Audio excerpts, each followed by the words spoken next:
Catus Maximus here. A couple things. One is this video is about seeing if we can't take the older DeWalt guard with this flip latch and replace this guard, which just turns way too easy. It's an easy adjust guard. Problem is it's just too easy. It will end up getting bumped around and annoying the absolute beans out of me. And so I've really been wanting to replace this. And I already picked up one of these Makita variable speed grinders, which is totally destroyed, which is what I'm going to use as a guardless grinder for like cup wheels. So I do want to keep a guard on this. Also my previous video, next generation, these are the next generation. These are the last of the brushed grinders DeWalt made. The one series after these are really expensive. DeWalt went with corded brushless, so it's a corded tool but it has a bunch of electronics and the brushless motor, but they're having growing pains with those.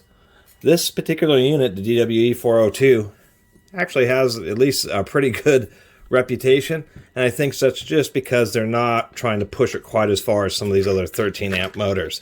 So that's all this video is about, is just pulling this stuff off, rotating this until it...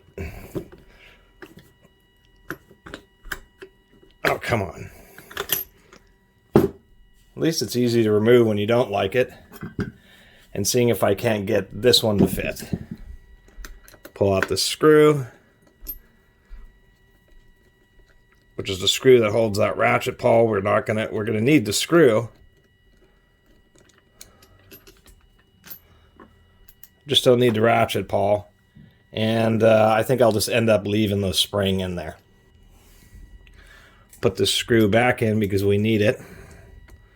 It's one of the 6 screws that holds on the spindle cup here.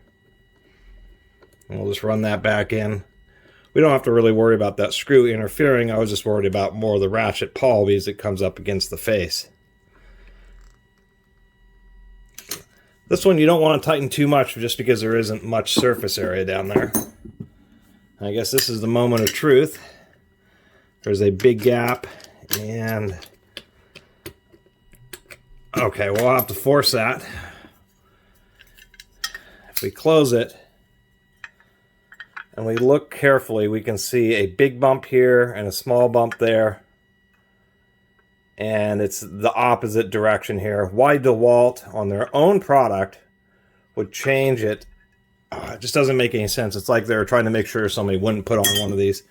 But we'll go ahead and just force the issue, because also on that review, I wonder what this O-ring is for. These little bumps are the only thing that ride against this O-ring to try to prevent this from rattling around, but it's basically useless.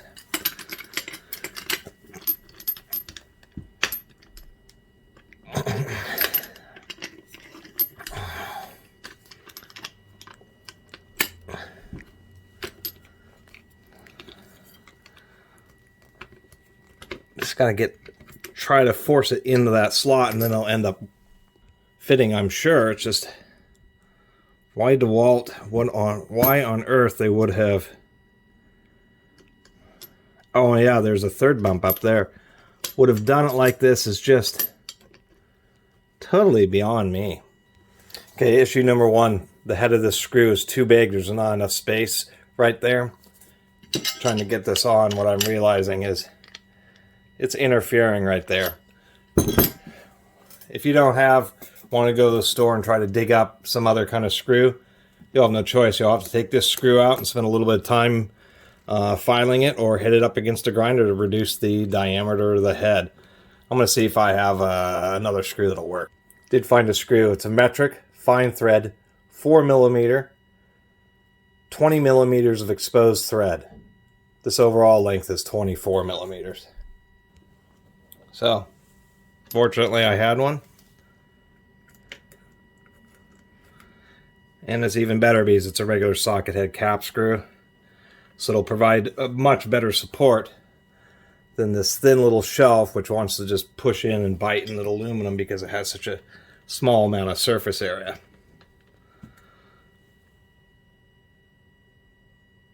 There we go. By the way, I use a 3mm on there. I kind of like the way that looks. Maybe I should replace the rest of these, but probably won't, because socket heads, cap screws like that are kind of spendy. Now let's see if we can't get this thing to... Maybe I should do it this way again. See if we can't get this thing to pop on here.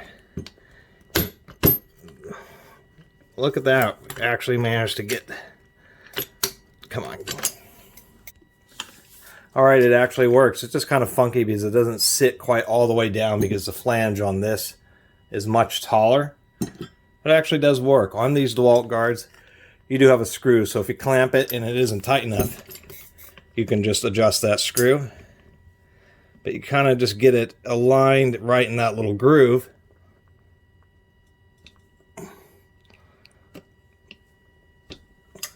That may be a little bit tight. And voila, now we've put on one of the older DeWalt guards. That's still pretty easy to adjust. It's not like it's a big deal, but usually you're not readjusting the guard every time you hit the piece of material with the grinder. So it's kind of nice to be able to adjust this guard, even though it's a little funky. Get it in the position and then lock it down. And now it's not going to go anywhere or twist around when I bump it against something or set it down. So that was the whole purpose of this video, whether or not you could adapt DeWalt's older guards to replace these quick turn annoying ones. And the answer is yes. You simply need to replace this screw with the fine thread 4mm by 20mm of thread length, or socket head cap screw to give yourself extra clearance, and voila, you'll be ready to go. Anyway, really appreciate everybody watching. If you haven't subscribed, please do. Until next time, Catus Maximus out.